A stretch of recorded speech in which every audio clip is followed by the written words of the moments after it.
Por si son tan amables que leamos en el libro de Eclesiastés, capítulo 8.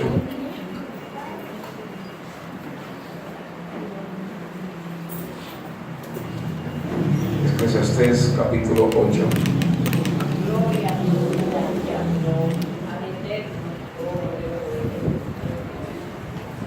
Y leamos los versos 2 y 3. Eclesiastés 8.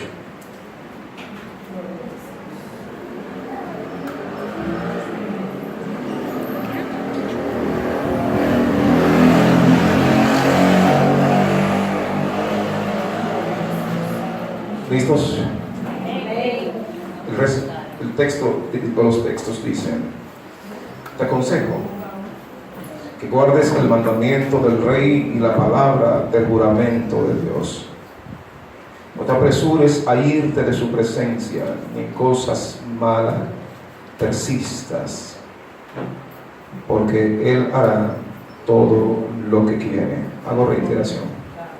Te aconsejo que guardes el mandamiento del rey y la palabra del juramento de Dios. No te apresures a irte de su presencia, y en cosa mala persistas, porque Él hará todo lo que quiere. Amén. Se puede usted sentar. Gloria al Señor. Para esta mañana habíamos apuntado y anunciado que estaremos hablando con el tema obstinación. Obstinación. En estos días, obviamente, Dios ha estado trabajando en mi pensamiento esto. Hace alrededor de 3 a 4 días que el Señor puso esto en mi corazón. 4 o 5 días. Y esto ha estado, ¿verdad? Como dice mi hermano Edson, gravitando en mi pensamiento. Y la verdad es que el corazón a veces como que a uno se le inclina a situación. Y cuando llega esto a mi vida, digo: Señor, ¿cómo es que vamos a manejar esto? ¿Cómo es que lo vamos a tratar? Pero tengo que entrar al orden de definición para que entendamos un tanto esto. La obstinación es más que mantenerse excesivamente firme en una idea, una intención u opinión. Generalmente, oiga esto, poco acertada, sin tomar en cuenta otra opinión. Repito, obstinación es más que mantenerse excesivamente firme en una idea, intención u opinión, generalmente poco acertada, sin tener en cuenta otra opinión. Pero también dice que es el estado del ánimo. Muy actualmente los seres humanos se caracterizan por una terquedad. Vamos con ello. Esto es en el contexto negativo de la palabra obstinación. Ahora, la parte positiva de ellos es persistencia, tenacidad, constancia, que se aplica a personas que no se corrompen y que no pueden ser persuadidas o convencidas para que abandone una cosa. O sea, desde el contexto positivo, excelente, pero desde el contexto negativo hay que tomar muchos elementos en consideración. Porque a veces nos sucede a nosotros como seres humanos que nos centramos en una idea, tenemos una fijación del pensamiento y poca gente nos hace, ¿verdad?, desviar. ¿O no ha visto usted, por ejemplo, el caso particular de los niños? No le ponga la mano a eso. Y usted le quita la mano, y le quita la mano, y le quita la mano, y le quita la mano, y el muchacho arriba. Hasta que no recibe el cantazo, no desiste. Pero es ahí persistente. Y eso, ¿verdad?, pasa mucho, y en adultos es interesante, que a veces pasa, y en muchos creyentes pasa, pero déjenme notificarles cómo sucede. Hay creyentes que tienen ¿cómo digo? Se sentan en algo tan propio de ellos, que le dan un toquecito, ¿verdad?, y hasta lo maquillan con algo que se llama fe. ¿Me entendí? Hasta lo maquillan con algo que se llama fe. O sea, no es algo que Dios ha dicho, pero es una concepción de ellos frente a una situación X. Recuerdo el caso de una hermana en nuestra congregación reservo el nombre porque los mensajes salen por internet y cualquiera, ¿verdad?, puede ver. La hermana se ofuscó en que el Señor le iba a dar el milagro del siglo, un embarazo. ¿Y qué cree usted? Se embarazó. Se obstinó tanto que se embarazó, solo que el embarazo, no sé si fue como el elefante, que le duró unos 11 meses. Y le decía, hermano, ¿y cuándo son? ¿A la cuándo hay que va a parir? Señores, un embarazo utópico porque solamente fue de su mente. Y la barriga creció. Ella sentía los síntomas y las patadas y los movimientos, pero fue un embarazo mental, hermanos. Entonces estamos hablando de creyentes que en un momento determinado pueden estar en una fijación tal que mire cuál viene a ser entonces el resultado. Por ello, aquí es importante que validemos esto, para que miremos aquí el orden y la nota. Ahora, quiero verdad que miremos esto desde varias perspectivas, obviamente no dejando de abandonar lo que está sucediendo aquí, porque Salomón está hablando en función de todo lo que ha sido el ejercicio de su vida. Ya vemos todo lo que él vivió, todo lo que pasó, y aquí nos dicen a los teólogos que es cuando ya el tipo tuvo un encuentro personal con el Señor y hasta que se arrepintió, ¿verdad? Porque estaba descarriado el hombre. Entonces la nota es que si vamos al libro de 2 de Samuel, capítulo 24, ojo con lo que dice el texto aquí, versos 1 hasta el 3. Noten lo que plantea el texto. Y esto está hablando de un hombre de Dios llamado David. Observe lo suscitado en esta historia. Y obviamente su siguiente resultado del hecho. Dice el texto: y volvió a encenderse la ira de Jehová contra Israel, e inclinó el corazón de David contra ellos para que se hiciese, ves y haz un censo, dijo el rey de Israel y de Judá. Y dijo Joab al rey, general del ejército que está con él: recorre ahora todas las aldeas o tribus de Israel, desde Dan hasta Beerseba, y haz un censo del pueblo para que yo sepa el número de la gente. Ahí vamos bien. Ahora cojo con lo que sigue. Joab respondió al rey: añada Jehová tu Dios al pueblo 100 veces tanto como son, y que lo vea mi señor el rey. Mas ¿para qué se complace en esto mi señor el rey? Pero la palabra del rey prevaleció sobre Joab y sobre los capitanes del ejército. Salió pues Joab con los capitanes del ejército delante del rey para hacer el censo y del pueblo de Israel. Nota el texto. El texto está diciendo que el sobrino de David, general de su ejército llamado Joab, le está diciendo al rey: no hagas esto. Rey, no hay necesidad de que tú te metas en esto. Rey, tú sabes que hay una sentencia que el Señor habló a Moisés, porque la verdad es que la victoria del pueblo no va a depender del número de ejército que tenga, no va a depender de las armas que tenga, no va a depender de los caballos que tenga, no va a depender de las armas que posea, no va a depender de la pericia del ejército, va a depender exclusivamente del Dios que hasta aquí le ha dado victoria. ¿Usted sigue la nota? Sin embargo, el rey no quiso dar su brazo a torcer. No quiso, ¿verdad?, pensar en que las palabras que estaba diciendo este muchacho, el hombre se ofuscó. Entonces, la parte negativa de lo que tiene que ver con esta dinámica, como dice aquí, ¿verdad?, mantenerse excesivamente fijo en una idea, intención u opinión, generalmente poco aceptada, sin tomar en cuenta otra opinión. O sea, le están dando una opinión, pero a él no le interesó ni para lo que estaban diciendo. A él no le interesó prestarle la debida atención. Y óigame, y todavía con todo el caso, podemos observar que se fue Joab, y note que dice que empezó a realizar el censo desde Dan hasta Beerseba, cuando esto es una expresión de proverbio. Un proverbio es una expresión en Israel, pero para mí tiene sentido mucho por la significación que tiene esto. Porque cuando tomamos la palabra Dan y traduzco al español, significa juicio. Note, está diciendo, vas a empezar algo que va a comenzar primero con el juicio, luego va a llegar hasta donde está el juramento de los 7 pozos, va a llegar hasta el juramento. ¿Usted me sigue la nota? O sea, está haciendo algo que va a ir proporcionalmente opuesto a lo que es la intención de Dios, pero nada lo hace desistir. Esto parece el tipo de la idea de los que construían la torre de Babel. Dios decía, espárzanse, llenen la tierra, sojuzguenla, pero ellos dijeron, no, vamos a quedarnos aquí y vamos a hacer una torre cuya cúspide llegó hasta el cielo. Pongámosle un nombre por si fuésemos esparcidos. El problema no era el construir la torre, el problema era la intención de ellos, que Dios dijo, espárzanse, y ellos dijeron, mejor nos quedamos aquí.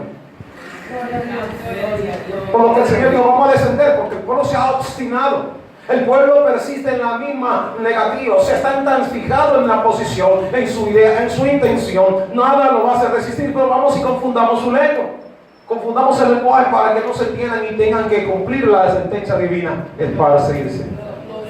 Es que el problema del huevo y la piedra, Dios dijo de una manera y uno a veces quiere hacer de otra, pero tiene que hacer valer que Él es el Dios del cielo. Por este individuo no le dio por dar su brazo a torcer.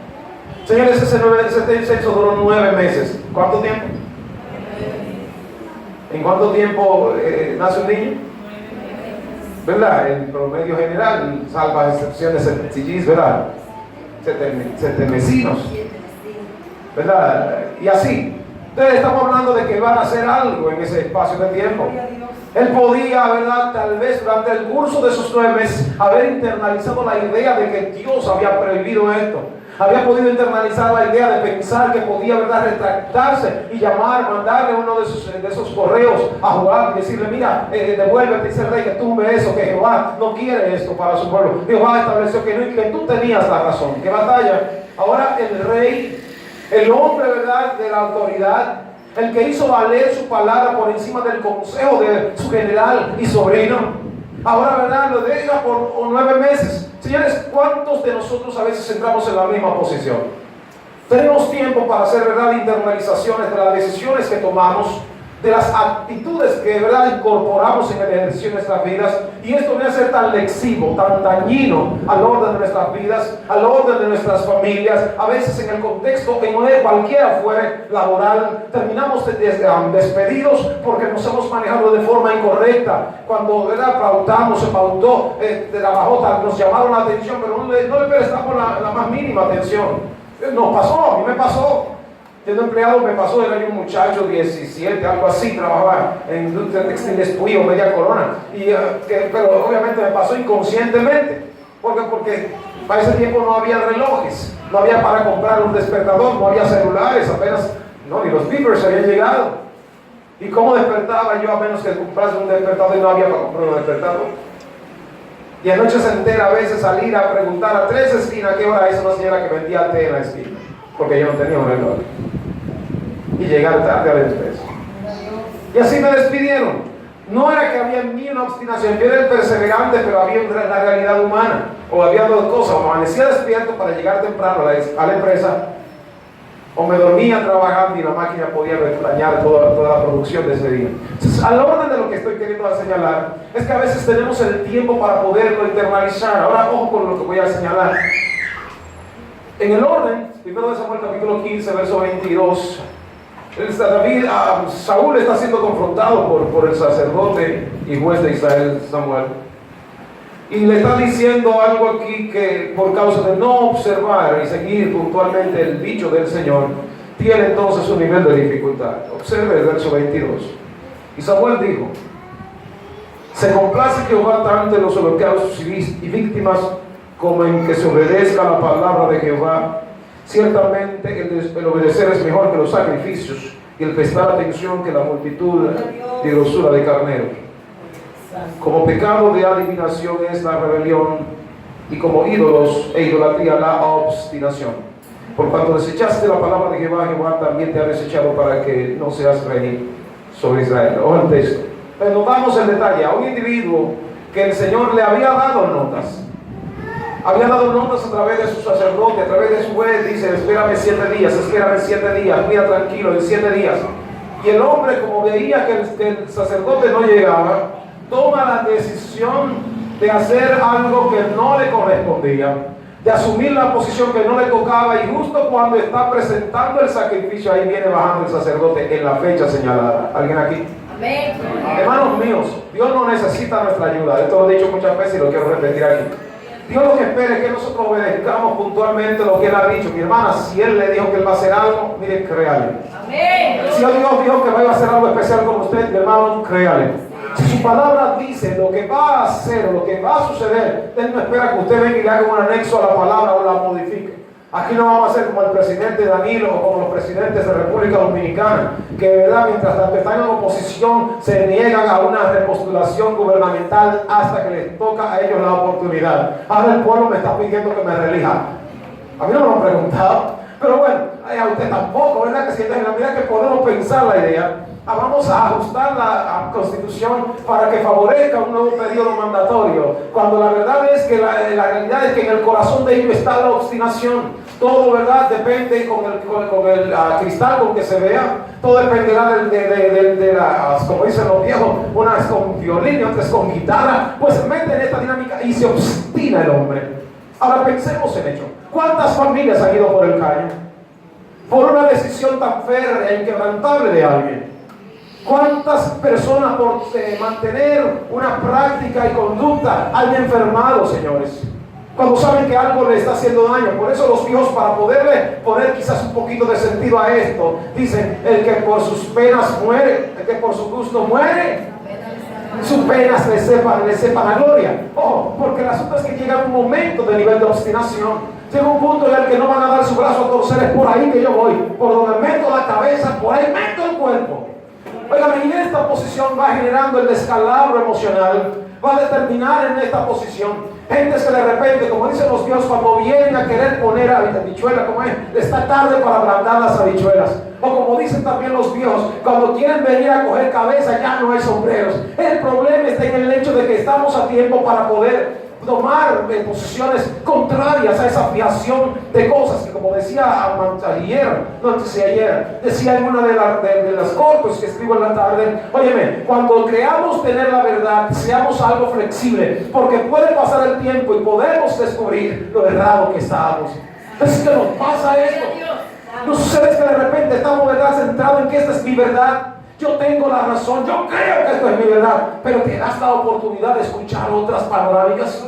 Te das la oportunidad de pensar si esto a la larga, ¿verdad?, vendrá a ser más mala la cura que la enfermedad. Nos damos el tiempo y la oportunidad para pensar, por lo menos darle el beneficio de las dudas a alguien que nos está diciendo: óyeme, pero mejor analízalo, oye, piénsalo. Y a veces nos da que gastamos espacio y tiempo para hablar con alguien que a la larga termina siendo lo que de verdad. Así que, pero a medida que nosotros, ¿verdad?, nos vemos en esta dinámica de pensamiento. A mí me pasó, una vez senté con un líder de un concilio, oye, mire, fuera de este país, y le hablaba, me dijo: verdad, te quiero pedir que me orientes en algo. Bueno, con gusto. Me invita a un restaurante en una plaza o en un país por ahí, y duramos 3 horas comiendo, hablando y dándole todos los consejos del mundo. Hermanos, interesante. Justo cuando llegamos al lugar donde se sobreentendía, debía hacer todo lo que le dije, hizo exactamente todo lo que él quería hacer y no lo que yo le comenté. Resultado, esa iglesia se paró en vilo. Todo el mundo se fue de la iglesia. Quedamos 4 personas: el pastor, que es un hijo mío en la fe, ese ejecutivo, el pastor de la iglesia y yo. Como yo sobraba, yo salí porque ahí yo no hacía nada. Nada me deja que ellos resuelvan sus asuntos. O sea, mire cuál fue el resultado: no tomar en cuenta las recomendaciones, porque a veces Dios permite que uno vea un poquito más que otros para poderle dar un consejo, que otros miren con cabeza fría. A veces digo que usted y yo nos sentamos a ver un juego de béisbol y pensamos, ¿verdad?, que el pelotero al que se le va la bola, ese sí es maleta, mira cómo la dejo ir, póngase en el terreno a ver qué pasa. Pero es más chulo si usted sale y desde afuera empieza a observar desde las gradas que de repente pudo haber hecho quizás un movimiento. Entonces a veces es bueno observar lo que alguien nos está diciendo, porque está viendo de afuera algo que usted y yo no estamos viendo, porque estamos metidos en el fragor de la crisis, en el fragor de la prueba, y de repente el consejo que alguien nos dio era el correcto. Pero ¿cuándo lo valoramos? ¿Cuándo lo tomamos en cuenta? Cuando nosotros nos detenemos para decir, óyeme, déjame yo, ¿verdad?, analizarlo, si a ver si todavía queda oportunidad para tal vez recoger todo lo que dije, todo lo que hice, las decisiones, ¿verdad?, que tomé desacertadas y han traído esta dificultad a mi familia, la han traído a mi matrimonio, la han traído a mi ministerio, la han traído con mi amigo, con mi hermano, con algo, ¿verdad?, significativo, la han traído en mi vida laboral, en mi vida, ¿verdad?, académica, mi preparación académica. Nosotros tenemos que detenernos el momento, hermanos. Gloria a Dios. Cuando lo hacemos. Gloria a Dios. Dale la vuelta, mi amor. Gloria a Dios. Aleluya. Dale la vuelta al problema. No nos centremos en creer que nosotros, ¿verdad?, estamos en la verdad absoluta y que todo el mundo está equivocado. Dele la vuelta porque de repente el otro tiene razón. Decía Francisco de Asís, ¿verdad? Así lo apunto yo, le dan como anónimo en el poema de Desiderata, que en su vida Jorge Labat se hizo tan famoso. Dice, escucha al torpe e ignorante, pues él también tiene su propia historia. Pero usted y yo a veces estamos, ¿verdad?, que mi historia es la correcta, mi historia es la buena, mi historia es la que tiene verdad, es la que tiene la razón. Pero a la larga, Gloria a Dios. ¿qué ha sucedido a la larga? Pensemos un tanto de un tipo que se fijó tanto, ¿verdad?, se planteó una posición. Es el caso de Esaú. Esaú dice, ven acá, ¿de qué me va a servir a mí la primogenitura cuando yo me muera? Dame lentejas, que es lo que yo quiero. Lo entiendo en parte. Eso es bueno. Pero la verdad es que cuando nosotros pensamos en el designio del propósito del Padre, eso implica, ¿verdad?, el nivel de la primogenitura, con todas sus implicaciones, era lo que a este muchacho le correspondía. Pero él, de verdad, se planteó, no, es que yo me voy a morir mañana. Ahora yo lo que necesito es comer, llenar la barriga, y no importa. Y nos pasa así, como dice mi pastor Ezequiel Molina. Oye, a veces vamos a echar el voto con el estómago. ¿Cuánto me van a dar?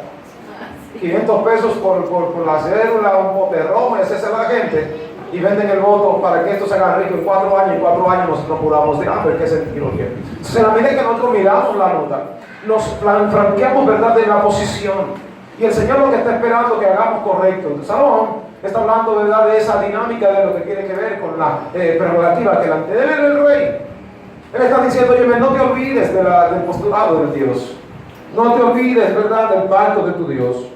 Él está diciendo, oye, esto me gusta, porque él dice, te aconsejo que guardes el mandamiento del rey y la palabra del juramento de tu Dios. Oye, ahí guarda el pacto, guarda el juramento de tu Dios. ¿Cuántas veces estamos tirando el juramento de Dios por el piso? Porque los estados emocionales a veces se vieron afectados. ¿Cuántas veces estamos tirando por el piso los compromisos, pero queremos las respuestas absolutas de Dios para nuestras vidas? Diga al que te queda al lado, ¿estás oyendo? Pero díselo que mira, que sepa que es con él que le estamos hablando. Que tu estado emocional, óyeme, no te coloques muchas veces en esa posición de inflexibilidad. No te coloques en ese punto en el que de repente no entiendas y tires por la borda el juramento de Dios. Señores, Dios no va, dice verdad en Naúm, a tomar por inocente al culpable. Dios está estableciendo su plan y su voluntad. Entonces Él está diciendo, no hagas esto, mantén el juramento, mantén el pacto de tu Dios. Pero dice más, y no te apresures en ir de la presencia, de su presencia, ni en cosas malas persistas, porque el rey hará todo lo que le plazca. Vea lo que está diciendo, no persistas, no sigas en esta posición, no te coloques en una idea, en una intención, en una opinión, sin escuchar las vertientes que otros tienen que señalarte. Ahora, en el contexto y aspecto positivo, Pablo le dice a Timoteo, 1 Timoteo 4:16, persiste tú en lo que has aprendido y te persuadiste en el Señor sabiendo de quién has aprendido. Salomón está diciendo en cosas malas no persistas. ¿Qué está diciendo? Que puedes persistir en cosas que son. Dile al que te queda al lado, tienes que persistir en las cosas buenas. Pero las cosas malas, deténlas. Por favor, vamos, díceselo. Deténlas. Las cosas malas traen resultados negativos, traen resultados destructivos, traen resultados que destruyen tu vida, tu matrimonio, tu familia, tu ministerio. No persistas en cosas malas, porque a la larga lo más triste es escuchar a alguien decir: te lo dije. Lo más triste es escuchar a alguien decir: tantas veces que te hablé, cabezón, cabezona, pero no prestaste atención. Tantas veces te aconsejé, que a mí en los últimos años me he sentado con personas y le he dicho: oye, guarda eso, tira eso a la borda, suelta eso, hermano, escucha, Dios tiene algo que hacer, no desespere, aguántate un momento. Gloria a Dios. Pero la decisión son tan firmes que no ni siquiera se detienen a escuchar. Su estado emocional se ha alterado y a la larga, ¿cuál es el resultado? Me ha pasado en los últimos años con personas a quien he amado. Le he dicho más de una persona, más de dos, más de tres, y le he dicho: oh, mira, rectifica esto, vuelve a pensarlo. ¿Sabe? Mira, yo te necesito. Mira, tiene algo de Dios por allí. Pero yo sé, mi amor, ya le he dicho a ustedes, yo sé lo que viene después. Dios me permite ver en línea recta la vida. Yo sé que hay cosas que vienen. Oye, te estoy diciendo, y a gente le estoy diciendo hace mucho: mi hermano, mire, conéctese en el asunto. Dios va a hacer algo especial. Tú tienes que ser parte de este mover. Pero he oído de algunos que en esta casa han dicho: óyeme, si Dios, si el pastor me saca por la puerta, por la ventana me meto. ¿Dónde están ahora? Persistieron y desistieron. Se metieron en una negativa y mira dónde están ahora. Señores, Dios está haciendo algo especial. Ahora, ¿dónde están los que dijeron que iban a estar para esto? ¿Sabes algo? Le vas a contar, porque no fueron de los que se mantuvieron. Gloria a Dios. Dime. Mi reflexión esta mañana le gritaba, ¿verdad?, sobre el éxito, ¿verdad? Hablaba del éxito, hablaba de este principio en el que todos deberíamos situarnos para poder comprender que vienen cosas de Dios, pero hace falta que tú y yo mantengamos la actitud correcta. Amén. Gloria a Dios. Es interesante que nuestro carácter se va a probar en la tempestad. Y ya sabemos que el carácter será el resultado de pasar procesos sin tirar la toalla, sin desistir, porque a veces nos vemos ahí. Y como decía en la reflexión, a veces vamos a valorar y a juzgar a alguien por la posición en la que está, pero nadie le vio haciendo el hoyo profundo para poder poner la zapata y luego entonces empezar a levantar la edificación. Todo el mundo hoy te valora por lo que tienes, pero nadie te vio cuando tú no tenías ni siquiera un pasaje para llegar donde tú debías llegar. Nadie te vio cuando tú no tenías nada para comer, pero insistías creyendo que tenías que hacer un esfuerzo adicional. ¿Alguien me está siguiendo? Hoy todo el mundo, ¿verdad?, piensa que tú tuviste un golpe de suerte. Mi amor, no fue un golpe de suerte, fue trabajo tenaz, trabajo a brazo partido, noches largas, noches inmensas, pasar a veces, pues tragar el trago amargo